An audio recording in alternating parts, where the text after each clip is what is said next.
today to my podcast, neue musik, leben.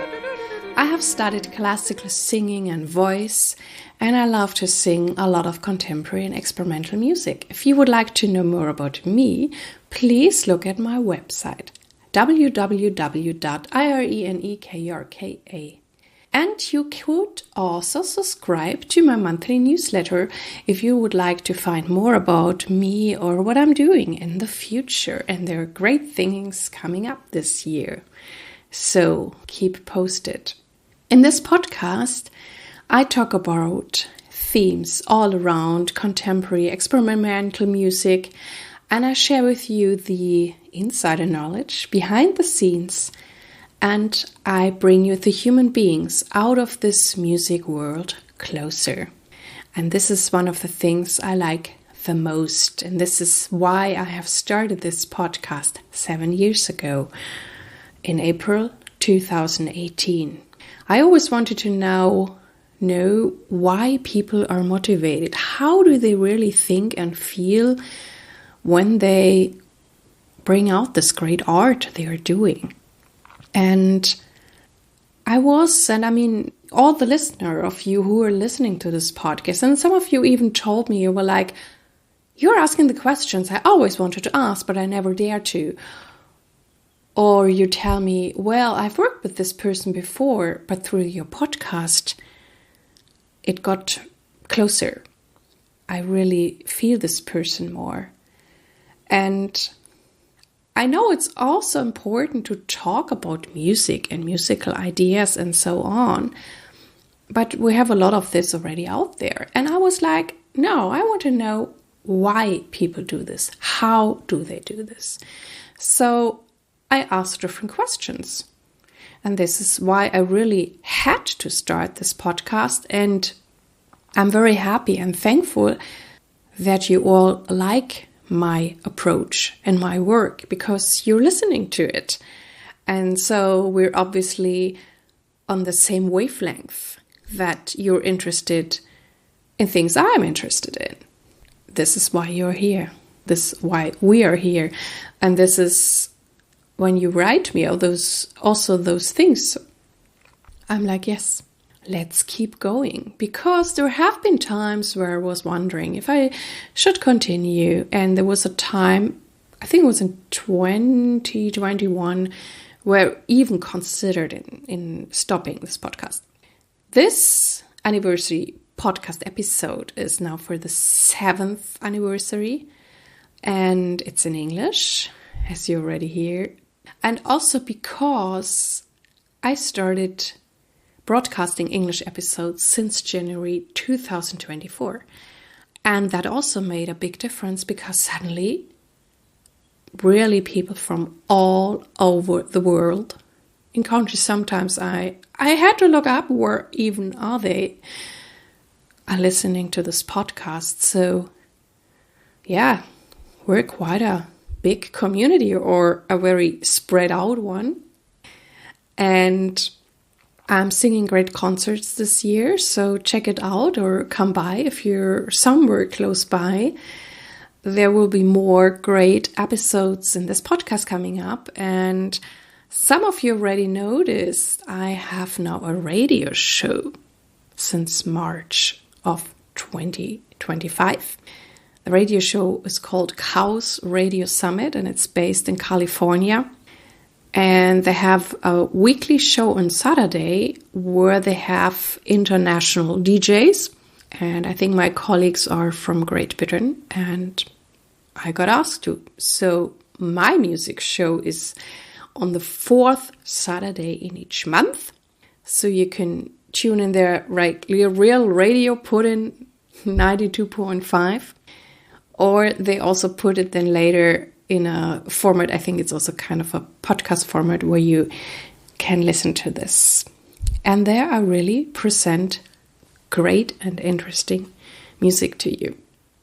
I'm cooperating with the NMZ, Neue Musikzeitung, a very, very wonderful and an important German music paper here.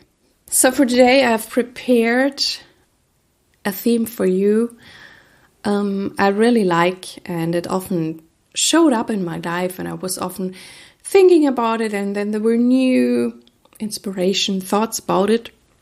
And since I assume I'm not the only one here who could have this or this kind of approach, let me talk about it. I'm talking today about slow motion multitasking and being an artist. And while we get through this talk, you will figure out more and more what slow motion multitasking is and how we can deal with this. The thing that is behind this topic is expert versus many talents.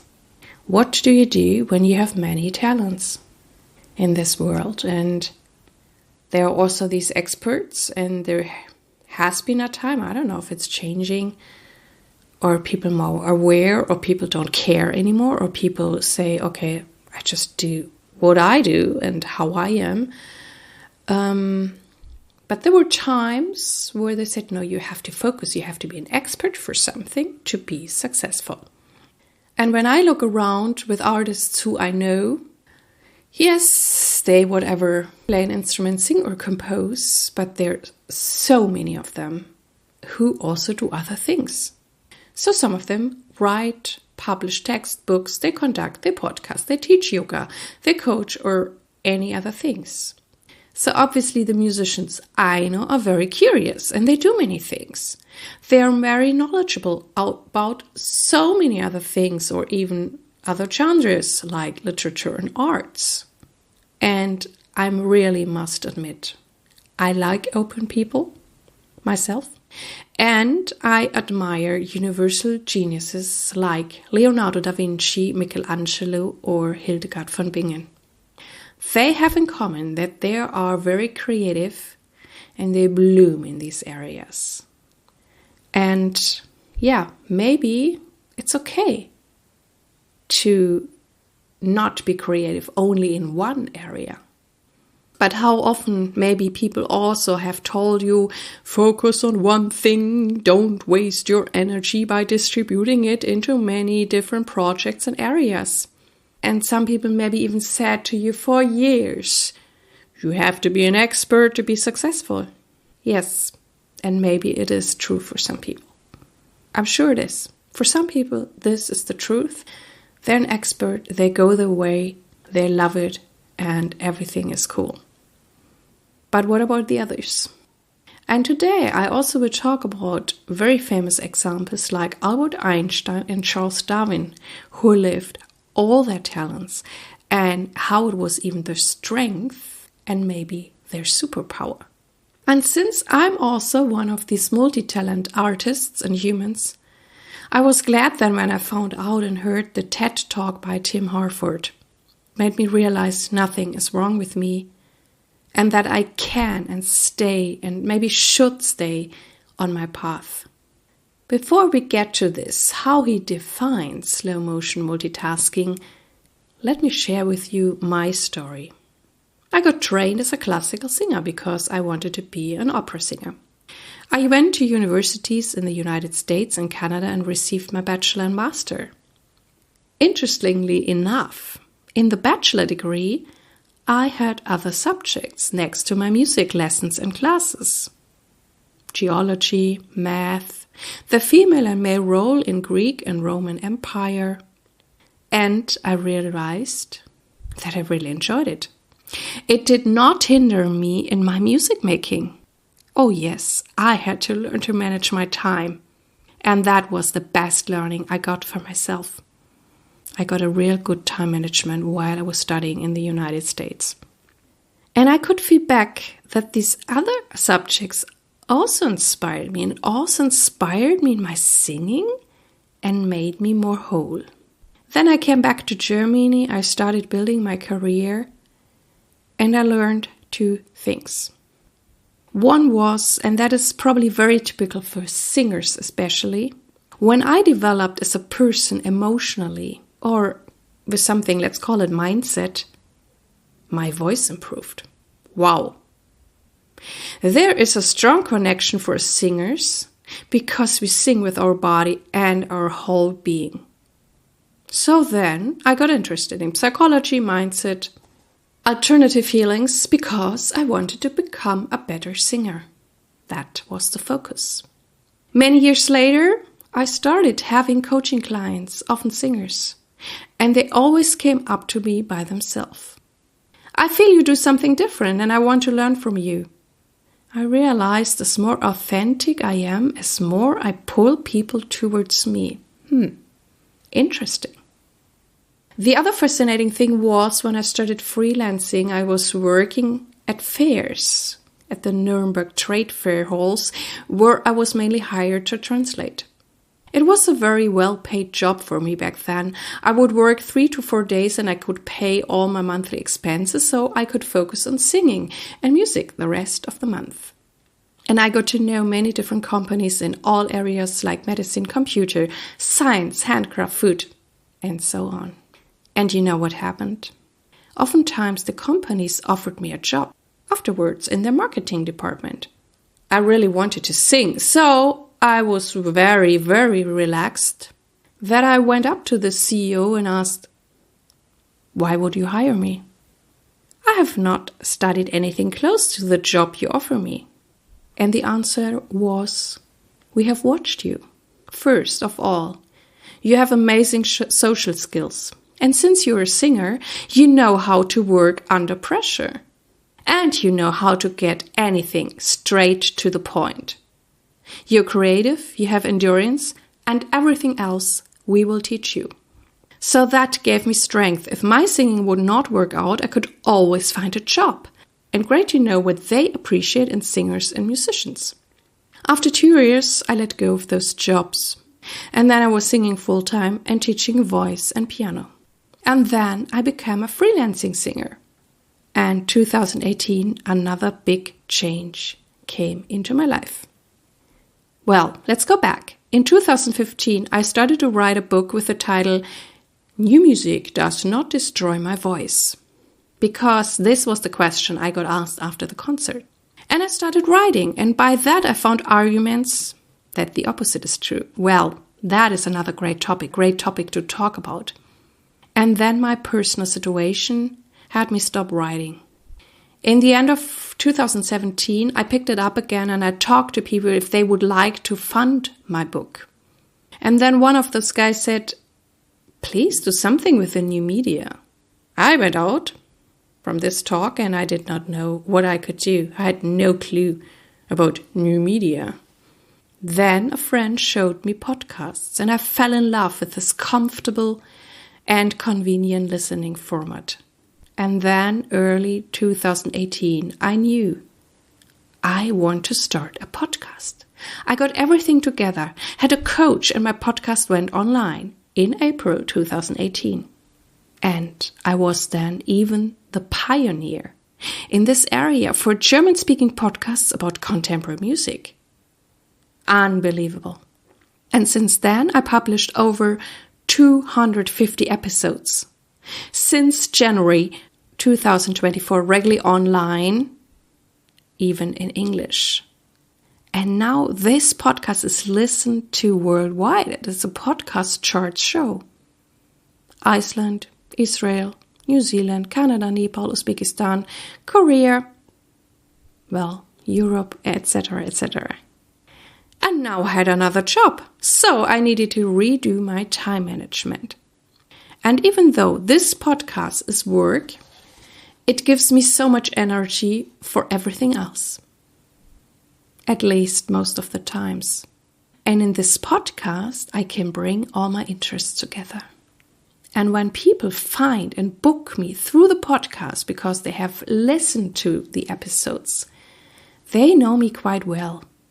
And then when they approach me, it's usually a match. And yes, I like to inspire people. I could help them somewhat during the COVID times. And one more thing. Not all instruments, I'm a singer, can practice 6 to 10 hours.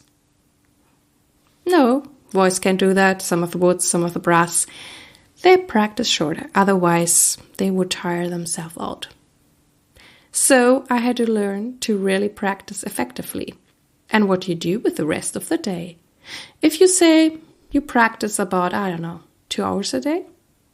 Yes, I can work mentally in music and memorize and do research.